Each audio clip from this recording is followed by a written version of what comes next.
আজকের রেসিপিটা একটা খেলেও কিন্তু মন ভরবে না। মানে একবার খেলে মন চাইবে বারবার খেতে। বাচ্চা থেকে বড় সবারই কিন্তু খুবই প্রিয় হতে চলেছে। তো এই রেসিপিটা বানানোর জন্য কী কী উপকরণ নিয়েছি সেটা প্রথমেই তোমাদের কাছে শেয়ার করি। প্রথমেই নিয়ে নিতে হবে একটা মিক্সিং বোল। এই মিক্সিং বোলের মধ্যে নিয়ে নিতে হবে 1 কাপ পরিমাণ ময়দা।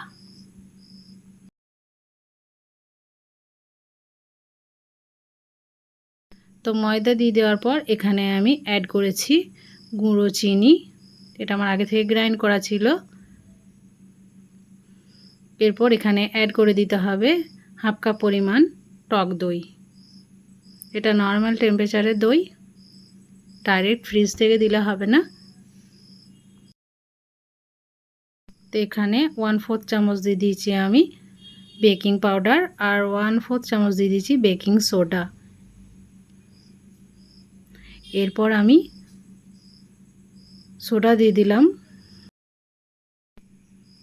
এরপর সমস্ত উপকরণকে খুব সুন্দরভাবে মিক্স করে নিতে হবে। তো বন্ধুরা ভালোভাবে এটাকে মিক্স করে নিচ্ছি। দেখো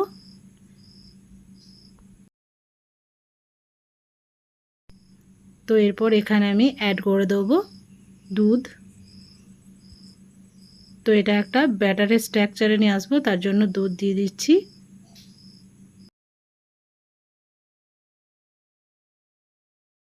তো এই ব্যাটারটা তৈরি করতে যতটা পরিমাণ দুধ লাগবে ঠিক ততটা পরিমাণ দুধ অ্যাড করে দিতে হবে। তো বন্ধুরা দেখো খুব সুন্দরভাবে আমি এটাকে মিক্স করে নিলাম।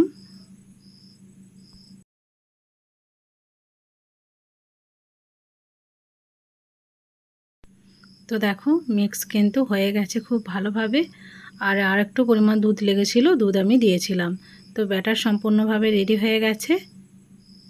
এরপর এখানে লাস্ট পর্যায়ে দিয়ে দিতে হবে 2 চামচের মতো সাদা তেল। এরপর তেলটা দেওয়ার পর আবারও ভালোভাবে আমি খুব সুন্দরভাবে মিক্স করে নিলাম। তো বন্ধুরা ব্যাটার কিন্তু সম্পূর্ণভাবে রেডি হয়ে গেছে। এরপর এদিকে নিয়ে নিয়েছি একটা আপ্পাম প্যান। এই আপ্পাম প্যানের মধ্যে আমি তেল ব্রাশ করে দেবো।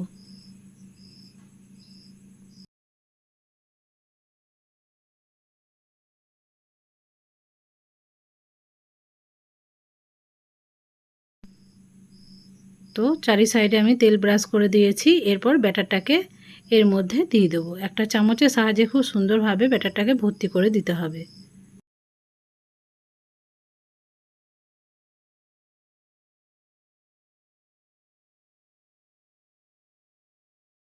তো বন্ধুরা দেখো ব্যাটার আমি দিয়ে দিচ্ছি। এইভাবে করে সবটাতেই দিয়ে দিতে হবে।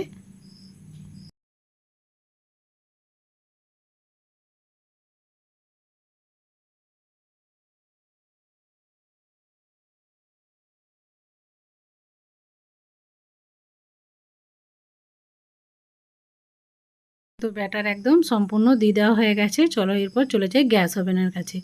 গ্যাস ওভেনে লো টু মিডিয়াম আঁচের মধ্যে এটাকে বেক করে নিতে হবে। তো এটা আমি গ্যাস ওভেনের উপরে দিয়ে একটা ঢাকনা ঢাকা দিয়ে এটাকে 10 থেকে 15 মিনিট বেক করে নেব।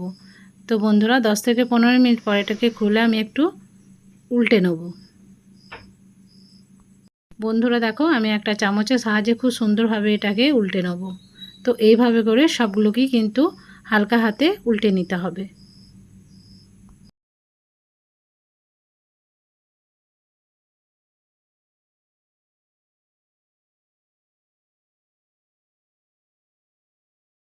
খুব সুন্দরভাবে এগুলোকে উল্টে নিয়েছি।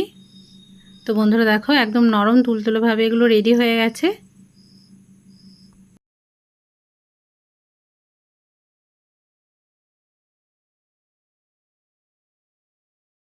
এরপর এগুলোকে আমি এক এক করে তুলে নেব।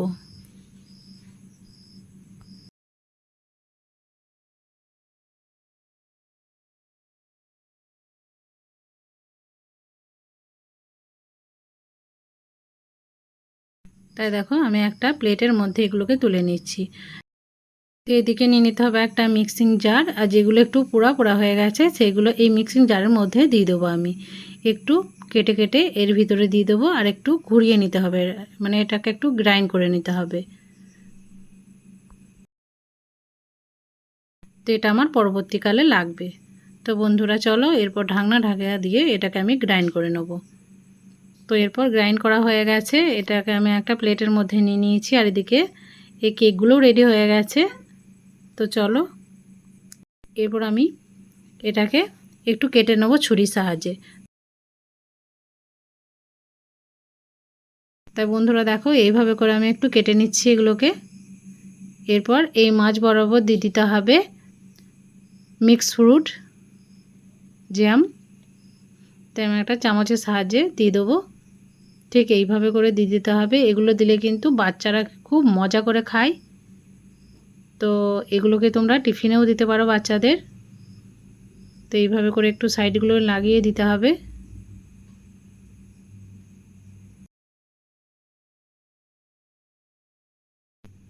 তো বন্ধুরা দু সাইডেই কিন্তু আমি খুব সুন্দরভাবে এটাকে লাগিয়ে নিয়েছি।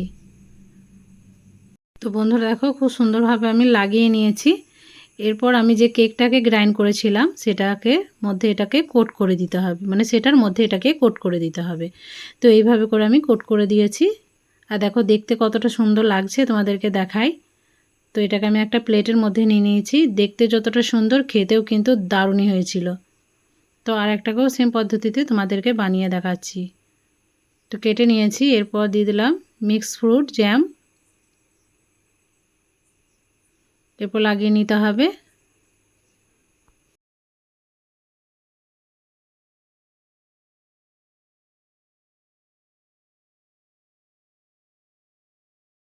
তো আবারও সেই মানে গ্রাইন্ড করা কেকের মধ্যে কোট করে নিতে হবে। তো এইভাবে করে কিন্তু সবগুলোকে আমি বানিয়ে নিয়েছি। দেখতে যতটা সুন্দর খেতেও কিন্তু দারুণই হয়েছিল।